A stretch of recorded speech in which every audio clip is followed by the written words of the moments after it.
Good morning, this is Jeff with Sewer Tech Northwest. Today we're at property address 5686 Southeast Byron Drive here in Milwaukee.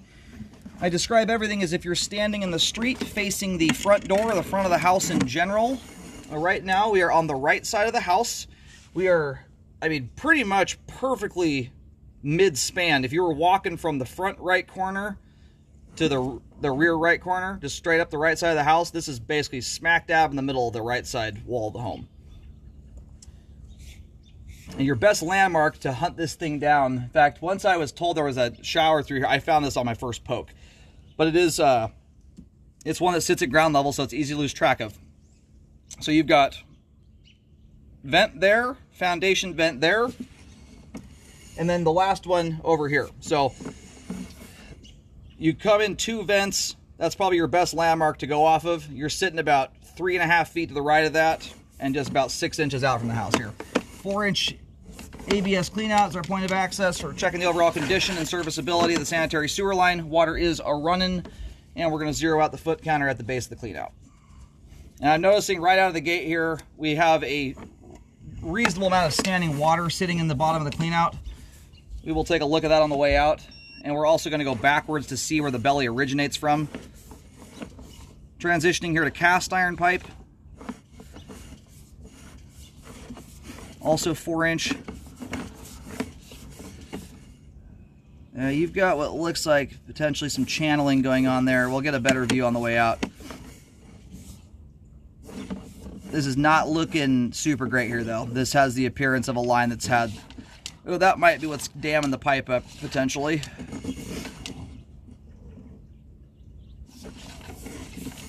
Anyway, that pipe bottom there, the metal, the cast is looking pretty rough and snarly in there. We'll see how that looks after it's drained out at the end.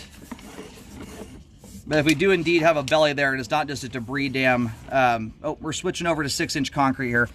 Anyway, anytime you have standing water in cast iron, it will prematurely wear them out. When cast iron's brand new at the factory back in the day, it comes with an epoxy, or at least a paint coating on the inside of it. That wore off a long time ago. The enemy of cast iron is water, and it kind of gets rotted from the inside out between the layers of the cast iron. So anyway, anytime you have standing water, because cast iron is not a terribly chemically stable material, especially once that coating is gone, the water has a much easier time working on it because there's always water there, and especially anything acidic going to the line, anything, lemon juice, Drano, all that stuff normally flows off out of the pipe and only, touches an area for just a moment. When you have a belly, that stuff gets hung up in that standing water and has a chance to just sit there and eat at the pipe. So anyway, it doesn't always shake out that way, but in my experience, I've been doing this 13 years. I've cambered almost 25,000 sewer lines. That is typically what you end up with. It's just is an area that will often be a bit rougher than the rest of the cast iron because of the standing water. Anyhow, we've reached the main here at 33 feet. It's a nice short sewer line. It looks like we're going out to this little side street here. We're going to go locate really quick while the pipe drains off. We'll get a nicer view of everything as we come back, and we will go backwards under the house, see how that's looking too.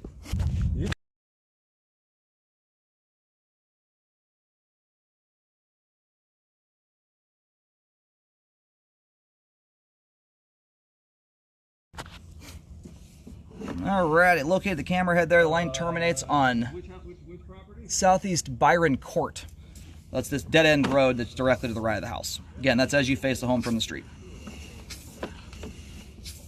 And the line here is doing a pretty, it zigs and zags. It does a relatively straight shot, but there's a zig and a zag in it. Concrete pipe here is quite clean. That little stringy item there, which my camera's upside down right now, that little stringy thing in the flow line, which is at the top of the screen right now, you can see that string has a loop on it. There is looks like a piece of dental floss. Very common thing to see in sewer lines. Especially older, rougher materials like this that tend to snag junk like that up. So concrete pipe there flows very nicely, clean. Now coming to the cast iron, you can see how rough and snarly that scale buildup has gotten. And there are some processes you can go through to clear that out. Descaling. It's like if you're familiar with hydrojetting cleaning, it's you know, that, but you're doing it to a usually a little bit higher degree. Scale buildup, knocking the scale loose is not the hard part. And this is the concern though, is you see all this junk building up in here.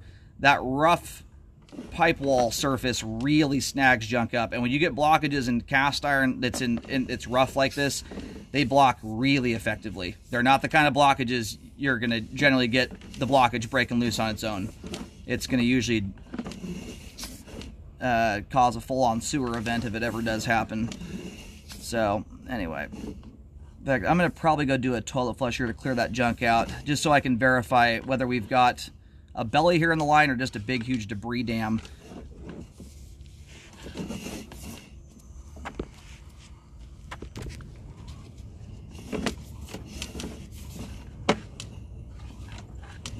Yeah, see how that's how stubborn that scale is. I just did 2 toilet flushes, and I held the handle down to make sure it was a really good flush. Even after blowing through that with a camera and doing 2 toilet flushes, you still got a decent amount of that debris still sitting there. So that right there is a really good example as to why scale buildup can be a big issue as it relates to flow. You've also got some standing water here, which I've tried to make a pathway around the debris. My camera doesn't want to orient to the other side to get to that spot, but I've made a pathway through this spot so the water can at least try and get around it. From the looks of it, this is either bellied out or it's channeled. That's where the flow line channeling is part of the process of cast iron rotting. It's kind of the first stage of it. It's where the metal gets eaten away in the flow line. You develop a channel or a trough shape in the flow line, and it will create standing water areas, either because you've carved a trough into the bottom of the flow line, which allows water to sit down into it. You can also get a combination of things if the cast iron has got pinholes and it's exposed to the ground, which is not uncommon with cast iron from this era. Unfortunately, the cast that was put in this era is not terribly good. The cast iron installed in homes in the 30s will outlive this stuff by 1,000,000 miles. For example, they outsourced it at this point in time. The metallurgy is nowhere near what it was back in the olden days. And the pipe wall thickness is much thinner too. A lot of your 70s cast iron these days is getting pulled out of the ground, or is in the process of getting updated or very close to it. But yeah, my camera is sinking down into that spot right there. So it tells me you've got at least a channel there. It might be a combo. It might be a channel and an area that wore out more aggressively because of standing water. You've also got standing water too that precedes the cast iron in the ABS here, which we're going to flip around and try and get the full picture of this thing and see where the belly originates. And my foot counter, or my camera just glitched out there for some reason, so my foot counter may not be counting properly here for a moment. Yeah, you've got a belly that starts in the crawl space area. That needs to get hiked up higher. You've got, that's a solid, it's over an inch. You're somewhere between about 1.5 inches and 2 inches of standing water there. I'm not sure it's quite 2 inches, but it's very close to it. And that often is a relatively simple fix. Sometimes that's just someone just did not cut their pipe properly and graded it incorrectly. Could be settling related. But when it starts like that back in the crawl space just under the toilet, that sometimes it's just someone not doing their math correctly. And or what they do is they're swapping out, what originally been in here was cast iron. Coming off that toilet, this has clearly been updated. At least my guess is it has been. The 70s, we were starting to see a switch over to plastic, but most stuff from this era was cast iron and concrete end to end. Anyway, if you get someone that's kind of a rookie that comes in and just merely pulls the old cast iron out of the way and drops plastic back in its place without adjusting anything, you will always end up with standing water. The cast iron is a much thicker pipe product than ABS plastic is. And so if you're not accounting for that, it's very easy to develop a belly. You're just building right into things. I see that happen a lot. Anyway, being that the standing water is immediately coming off the toilet here, by and large, after as long as I've been doing this, the only times I really start recommending repairs on bellies is when they're very close proximity to the home and or underneath the home. If you took that same belly and positioned it 30 feet out from the house, 40 feet out from the house, it'd be highly unlikely to cause a problem, in plastic pipe especially. Cast iron obviously is a different animal. Bellies and cast iron is not a combination I like. Bellies will always slow things down, the standing water. It's resistance and stuff has to fight through. In smooth plastic piping, when you start to get a reasonable distance from the house, one, the smooth pipe walls help resist buildup from occurring as it relates to proper items, not improper stuff like paper towels. But once you start getting out, 20, 30 feet from the home, if a blockage does occur, you've got quite a bit of head pressure in combination with smooth pipe walls. It lets stuff break loose easily once water starts to fill up behind it. Even more so if it's toilet paper that disintegrates on its own. That head pressure often will push stuff through as long as the blockage is not too terrible. When you're really close proximity and you get a blockage, you don't develop hardly any head pressure because you're not filling up very much pipe behind it. So it's unlikely that's going to deal with things, and your backup happens very quickly, almost instantly. You only have to fill up 4 or 5 feet of pipe and it's coming back up through your toilet or your shower drain. So this spot here I'm going to recommend a fix on. I'm going to see if I can get my... Oh, good, it did zero back out. Cool. Sometimes this happens and I got to start the whole system over again.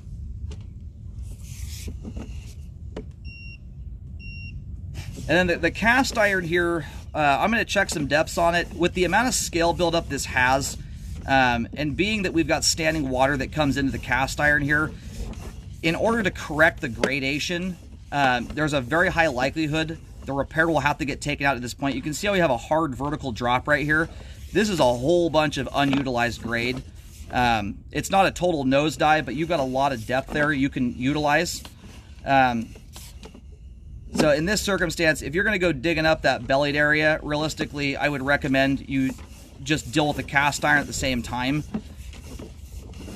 At the very least, I recommend jetting the cast iron and descaling it, getting it down to bare metal, so it's at least got a smoother texture to it, but you need to do a rescope afterwards. One, that's to check for big giant piles of rust left over. Like I was saying earlier, knocking the rust loose is the easy part. It's blasting all of it out of the pipe that takes all the work.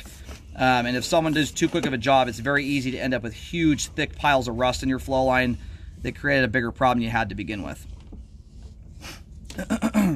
But two, it's also to get a better look at the bare metal. Post-jetting, if you've got a nice deep trough, a lot of times when you get channeling in the flow line, what develops over it, scale buildup is kind of like a scab layer. And you'll often develop a layer of scale buildup over the top of a channel sometimes. So when you run the camera through, sometimes you don't even see the channel, but you will see a hump in the flow line. And then when you rip that jetter through there, it'll sometimes strip that layer off and you end up seeing a channel on a rescope.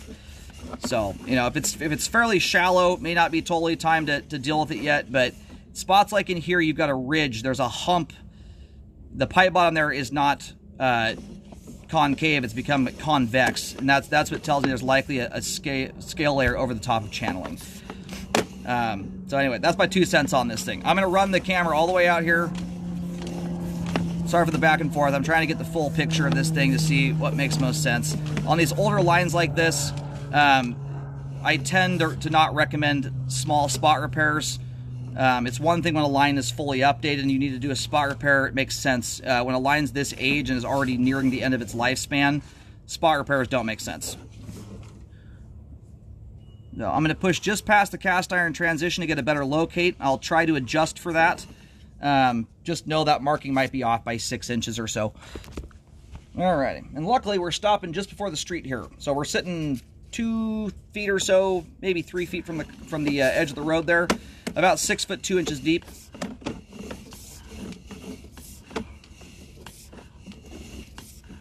And I guess the other thing you could look into, it's not going to correct the belly though at the start of the line. That's the problem. Is you can always trenchlessly repair some of this stuff by liner. I've run my camera back and forth a lot through here, which may have sloshed some of the water out of the belly. And this spot may drain off completely. It's been hard to tell with the debris dam here. You can do trenchless repairs, but when you're under just purely grass and dirt like this, I'd rather see a traditional repair done to get things Make sure grade's right. It's also a pipe material that's going to last longer. So by and large, the cast iron appears to drain off okay, but again, we've also done a lot of moving around. We've got a debris dam up ahead, and I could have sloshed some of the water out of that belly. So anyway, because of the belly at the start of the line here, the condition of the cast iron, I'm going to recommend the belly be corrected, but also updating the cast iron at the same exact time. And you likely will have to do that anyway in order to correct the belly. All this pipe's continuous with itself, so in order to correct, one section of pipe, you often have to adjust the rest of it. And where you're likely going to find that extra grade is by going out to the vertical drop. That's what most repair guys are going to do. Otherwise, it's hard to guarantee they're going to be able to correct the belly. It'd be one thing if the belly were solely inside the crawl space, but this is stretching out here to pass the clean out, so it's going to likely require this to go out further, or back in further anyway too. Anyway, I'm using green marking paint. Yeah, you've got plenty of a lot of depth to work with here. The house does sit kind of below grade, but we're at 2 foot 3 inches deep. By the time you get out near the street, you've got 4 feet of depth there to play with.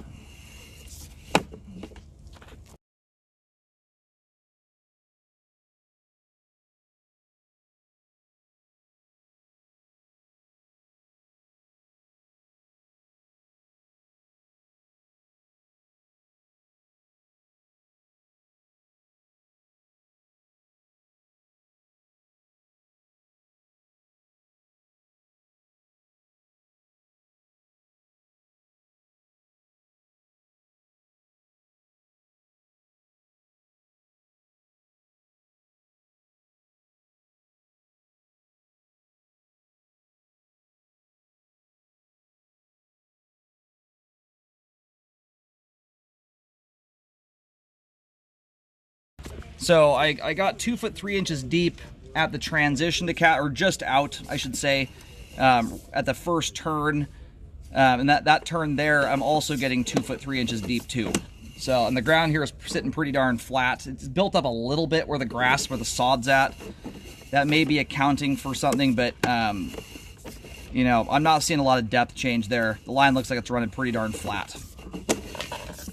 So, and then everything beyond that point, it goes back into the crawl. Again, that belly, it looks like it's originating right off the base of this toilet. I'll see if I can push past it to actually see the porcelain of the toilet or not. Anyway, it's the combination of all these things put together is why I'm recommending the update the way I am. Oh, never mind. That's just where the vertical dive is at, as the line dives down to leave the crawl space. So right at the base of that drop is where the belly starts. So I'd recommend the repair start here. It's about 2.5 feet. It's just inside the foundation wall. I'm going to call it 3 feet just to make it easier to ride up. So for about 3 feet from back in the crawl space out to the concrete transition, I recommend updating. Again, it's a combination of the belly, the age, the condition of the line, the likelihood too that you're going to require needing that hard dive too to get some grade back in order to fully correct the belly. All those things put together is why I'm recommending the update the way I am. The concrete pipe is clean. It flows well. It's not at a point right now where it needs updating. I just wanted to point out real quick here. So if you look right now, again, my camera's upside down. So the bottom of the line's on the top of the screen. You can see how you've got kind of moisture staining going up about, 2/3 up the pipe walls, and the top of the line's dry there. Concrete is a somewhat porous material. So that's some moisture that's kind of seeping into the concrete. Now, it's an indication the line's got a little aggregate exposed, but the joints are all held up. The gradation is good on it. And this is under roadway here. This is not stuff I would recommend dealing with at this point in time, but I would certainly keep an eye on it. In this part of town, generally speaking, the homeowner's responsible all the way to the main lateral. It behooves you big time these days to get ahead of these things and update them before they completely wear out. That's a piece of pipe right there you could update completely without digging a single hole. You could shoot an epoxy liner through it when that day comes. So I would resculpt the line every couple years to keep an eye on it. If you start seeing the pipe joints wear out where they are getting exposed to the ground, that's usually the first thing that happens with concrete, and that's where you get your potential for hydro erosion to occur and progressive settling. And once that takes place for too long, you lose the ability to do a liner and or get a good result out of it. So for today, it's the ABS, that first, about 5 feet of ABS from back inside the through the foundation out here on the outside of the transition. I recommend the belly be corrected, and I also recommend the cast iron be updated. If for some reason you're able to correct the belly and you're just trying to aim for that and do it in parts and pieces and not deal with the cast iron, I would highly recommend you jet this cast iron out, descale the heck out of it, get all that rough, gnarly scale buildup out of the line, because it is clearly, I mean, when we first dropped into this line here, the line was, I mean, my camera was in a totally submerged sewer line almost. It had the better part of a complete blockage, and I mean, you do another 1 or 2 decent sized toilet flushes with a line sitting like this and you're going to get a backup out of it. So you want to, in fact, it was already essentially backing up as it was today. The line had filled up almost completely because of the debris buildup that was in there. So you want to make sure that that stuff gets descaled to smooth it out, to help improve flow in the interim until you're ready to do an update on it. But if you're going to go correct that belly, I would recommend dealing with the cast iron at the same time, and it's very likely it's going to require that in order to get some depth back. After any repairs are done, make sure a rescope is performed to check the work. Very important to do that, and you want to do your rescope after the trench is closed, or you're not going to catch any settling problems. You got to put weight on the line to see if it's going to shift or settle.